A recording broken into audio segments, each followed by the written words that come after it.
Bonjour à tous et bienvenue à cette édition. Les élections générales de 2013 auront lieu en juillet, date prévue. L'annonce a été faite à la faveur de la deuxième édition du comité de pilotage du projet d'appui au processus électoral au Mali. Le fichier électoral, la participation des déplacés et le budget qui est fixé à 64 milliards de francs CFA ont été débattus au cours de la rencontre. Youssouf Diakité. Ce comité de pilotage du projet d'appui au processus électoral au Mali fait le point des activités du projet. Plusieurs questions sont débattues au cours de cette réunion. Il s'agit notamment de l'état d'avancement des préparatifs, le chronogramme des élections, le fichier électoral, le budget et la participation particulièrement des personnes déplacées. Les partenaires techniques et financiers se disent prêts à accompagner le Mali pour l'organisation de bonnes élections et à la date prévue. La première chose, c'est l'adoption le 29 janvier de la feuille de route par l'Assemblée.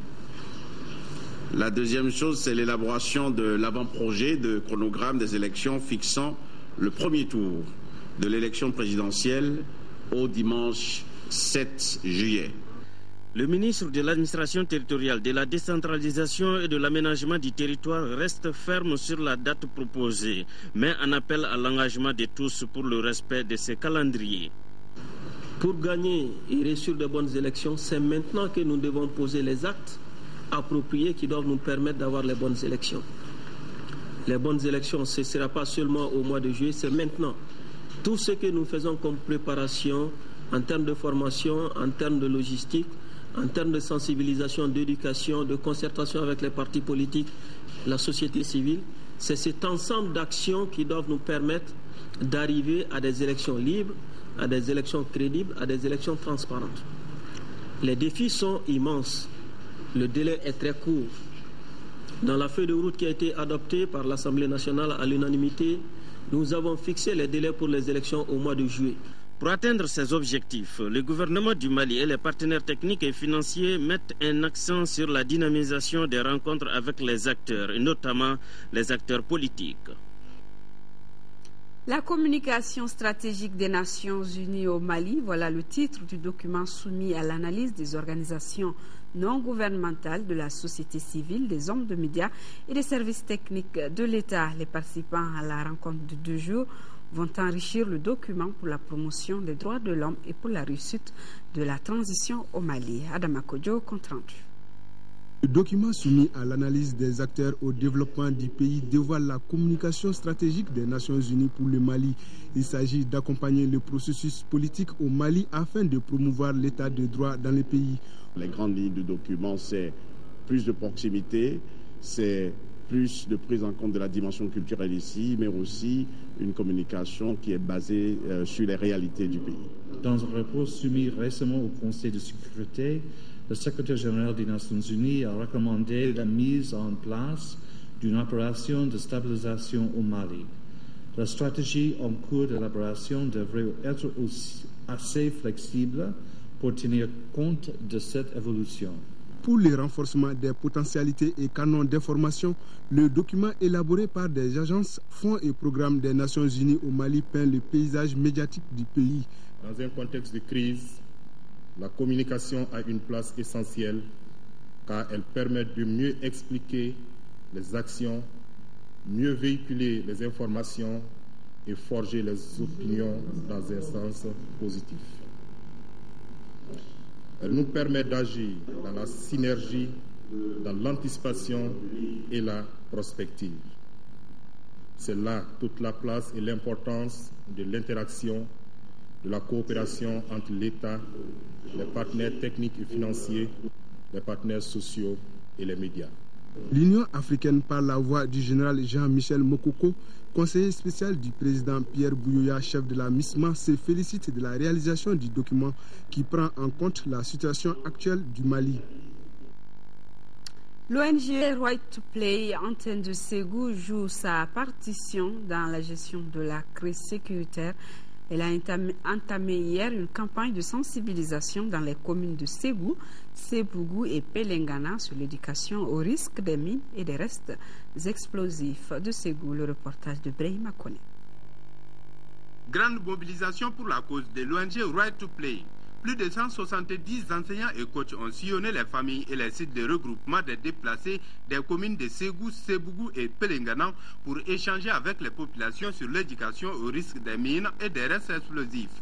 La stratégie s'appelle porte à porte et l'objectif est clair. Il s'agit de préparer le retour des communautés déplacés dans leurs localités respectives. Cette activité s'inscrit dans le cadre de la protection des enfants, à les aider à faire face aux restes explosifs de guerre pour être mieux outillés par rapport à leur retour dans les milieux d'origine. Dès qu'ils découvrent un objet suspect, il s'agira pour eux de se souvenir du lieu, de retourner, d'aller informer, s'ils peuvent même signaliser et informer les autorités locales ou les parents. Cette action est organisée en collaboration avec le Centre d'animation pédagogique de Ségou, la Direction régionale du développement social et de l'économie solidaire et le collectif des ressortissants du Nord Coréen. Elle s'inscrit dans le cadre du projet Sport pour l'éducation en situation d'urgence. Le projet veut canaliser l'énergie du sport pour participer à la consolidation de la sécurité et de la paix dans notre région. Et j'ai eu à féliciter Right to Play pour l'initiative heureuse à l'endroit de la région. Nous sommes au quartier administratif de Ségou qui abrite un magasin de distribution de vivres. Ici, comme à Sebougou, les enfants et les femmes déplacés ont bénéficié des séances de sensibilisation initiées par Right to Play. Les enseignants et les coachs qui relayent les messages d'éducation au risque des mines et des restes explosifs avaient auparavant eu droit à une formation de 2 jours en la matière. Le ministère de la Santé a offert à l'hôpital régional de Tombouctou une ambulance. La cérémonie de remise a eu lieu en présence des autorités régionales de la santé, des responsables politiques et des officiers de l'armée malienne et française sur place. Le compte-rendu de Yeya Tandina. C'est suite à un cri de cœur lancé par le comité de crise de Tombouctou que cette ambulance de marque Toyota a été offerte par le ministère de la Santé à l'hôpital régional de Tombouctou. Les militaires français qui avaient pour mission de l'acheminer ont pris part à la cérémonie de remise qui a rassemblé le personnel de la santé, les autorités politiques, militaires et les membres du comité de crise et du conseil d'administration de l'hôpital de Tombouctou. Il s'agit pour moi aujourd'hui d'un plaisir énorme d'être auprès de vous, puisqu'il s'agit bien d'un présent offert par l'État malien à la ville de Tombouctou. L'apport de la force Serval est minime, puisque nous avons juste soutenu pour faire en sorte qu'elle arrive jusqu'à Tombouctou. Il s'agit pour moi d'un élément clé de la reprise de la vie sur Tombouctou. Au nom du comité de crise, pour nous réjouir du geste qui vient d'être fait à l'endroit des populations de Tombouctou. Si aujourd'hui ces conditions sont créées, nous ne pouvons que nous en réjouir. Des félicitations particulières doivent être adressées à l'opération Serval. Ce geste du ministère de la Santé est d'une portée majeure, a affirmé un responsable du conseil d'administration, et permet ainsi de rapprocher les patients de leur structure de santé, aussi d'améliorer les conditions de travail du personnel soignant. Le ministre de la Santé m'a chargé de vous dire qu'il est très sensible au cri du cœur que les Tombouctoutiens lancent tous les jours par rapport à la crise. Le ministre de la Santé m'a également chargé de remercier vivement l'opération Serval pour toute la facilité donnée afin que cette ambulance puisse se retrouver ici à Tombouctou. C'est dans une ambiance festive, avec des poignées de main, que la cérémonie a pris fin dans la cour de l'hôpital de Tombouctou. Direction Caillou, un incendie s'est produit au marché de Johnny Johnny. On ignore encore l'origine du feu qui a touché le hangar des tailleurs, complètement détruit. Les pertes sont énormes selon notre correspondant sur place, Siaka Konati.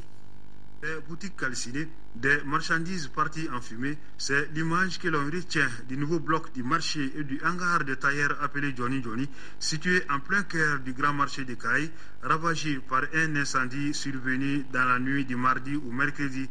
Les pertes sont énormes car estimées à des centaines de millions de francs CFA. Il y a ceux qui tentent de sauver ce qui peut l'être, ceux qui n'ont que leurs yeux pour pleurer devant l'ampleur des dégâts. C'est énorme, c'est insupportable même. On ne peut même pas parler même. Il n'y a pas un commerçant aujourd'hui ici là qui peut respirer même. Tout le monde est cadavré, tout le monde est mort.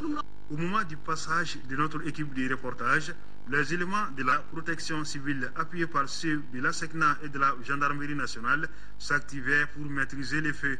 Ils ont d'abord arrêté la propagation du feu pour sauver les boutiques qui sont aux alentours avant de passer à la phase d'extinction. L'alerte a été donnée vers les coups de 3h37.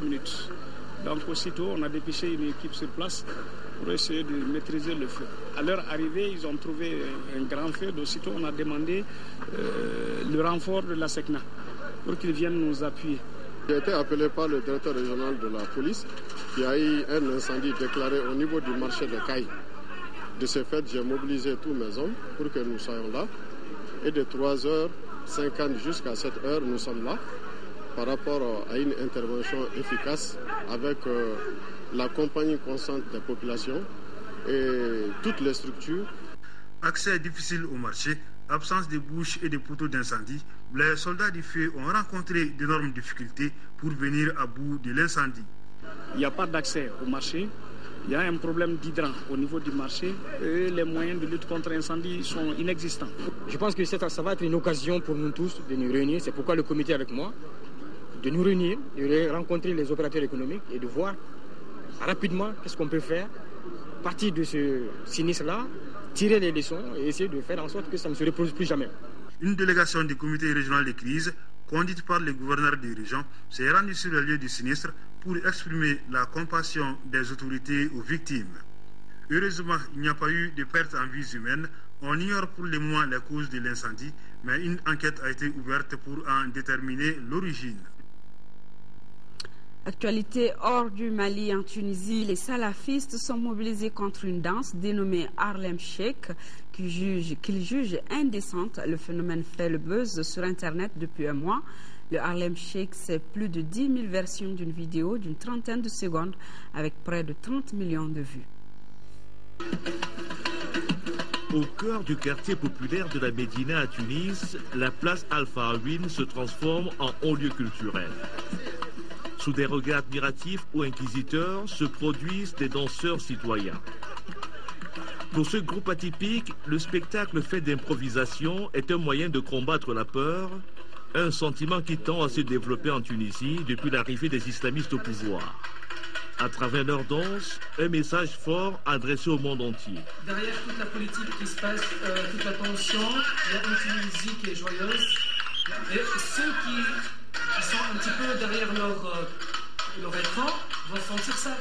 Et je crois que l'impact sur les réseaux sociaux est plus important que l'impact de la centaine de personnes qui sont sur place. C'est dans cette salle du célèbre centre culturel Ibn Khaldoun à Tunis que le collectif Danseurs Citoyens répète.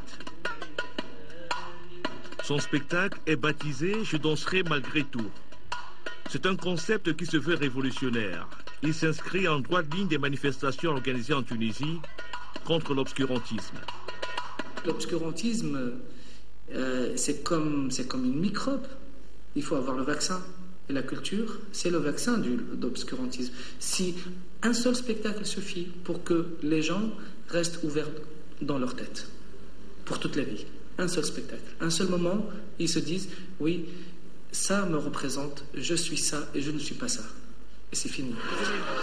Le collectif Danseurs Citoyens fait partie de l'association Art Solutions. Ces Tunisiens se présentent comme des patriotes. Pour eux, la danse de rue constitue une arme de résistance. La gymnastique rythmique que Sherazade Mami exécute ici devant le ministère de l'Intérieur est un défi lancé aux islamistes au pouvoir, mais aussi aux salafistes. Les 5 pays émergents des BRICS ont bouclé hier leur 5e sommet à Durban. Leur appel à la coopération masquant mal des difficultés à fonder des institutions communes, notamment la création d'une banque de développement remise à plus tard. L'Afrique du Sud, qui forme les BRICS avec le Brésil, la Russie, l'Inde et la Chine, espérait pourtant beaucoup sur la création de cette banque. C'est l'image forte de ce 5e sommet des BRICS. L'union des dirigeants des 5 puissances émergentes, Chine, Inde, Russie, Afrique du Sud et Brésil, pour la création d'une banque de développement.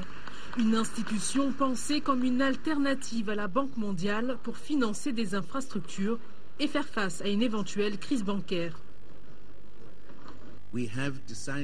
Nous avons décidé d'ouvrir des négociations formelles pour fonder une nouvelle banque de développement menée par les BRICS, destinée à nos propres besoins en infrastructures qui sont considérables, environ 4,5 000 milliards de dollars ces 5 prochaines années.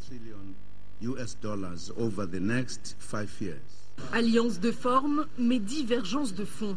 Les BRICS se sont quittés sans s'entendre sur le financement de cette banque qui devrait être dotée de 50 milliards de dollars. La question est renvoyée au prochain sommet du G20.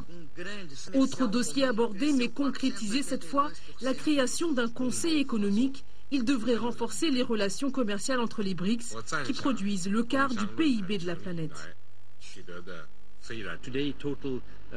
Aujourd'hui, le total des échanges entre les 5 pays émergents des BRICS est de 380 milliards de dollars. L'objectif est d'atteindre 500 milliards de dollars en 2015. Bilan en demi-teinte pour ce 5e sommet des BRICS, mais avec une ligne directrice toujours plus forte au sein des pays émergents, devenir une alternative sérieuse aux puissances occidentales. L'actualité dans le monde en bref, on parle des deux Corées et aussi de la crise financière en Chypre. Voyons ensemble de quoi s'agit-il exactement.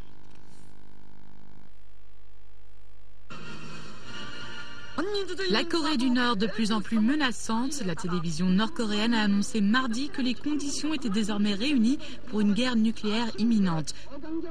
Avec Kim Jong-un à la barre, l'armée nord-coréenne a mis ses unités stratégiques en alerte de combat et menace de frapper des cibles aux États-Unis et en Corée du Sud. Cette nouvelle bravade de Pyongyang est la dernière d'une série de menaces croissantes depuis les sanctions de l'ONU. Des sanctions qui ont été imposées suite aux essais nucléaires nord-coréens du mois dernier. Les Chypriotes sont en colère. Craignant pour leur emploi et l'avenir de leur système bancaire, des centaines de salariés de la plus grande banque commerciale du pays, la Banque de Chypre, ont défilé devant la banque centrale à Nicosie. Ils ont exigé la démission de son gouverneur, Panikos Demetriades, pour sa mauvaise gestion de la crise financière. Les banques chypriotes sont restées fermées pour la 12e journée consécutive. Les autorités ont déclaré que des efforts surhumains ont été faits pour les réouvrir jeudi. Des incendies hors de contrôle dans le sud de l'Australie. Plusieurs hélicoptères et des dizaines de camions pompiers ont été mobilisés pour combattre l'incendie attisé par des vents forts dans l'état de Victoria. À l'est d'Adélaïde, 1500 hectares de prairies et de forêts ont brûlé. Les pompiers craignent qu'un changement de direction du vent propage le feu encore plus loin. Beaucoup de routes ont été fermées. Pour l'instant, aucune maison n'a été détruite. Voilà, c'est la fin de cette édition. Retrouvée à 18h-20h à Wétouré. Merci pour votre fidélité et bon appétit à tous.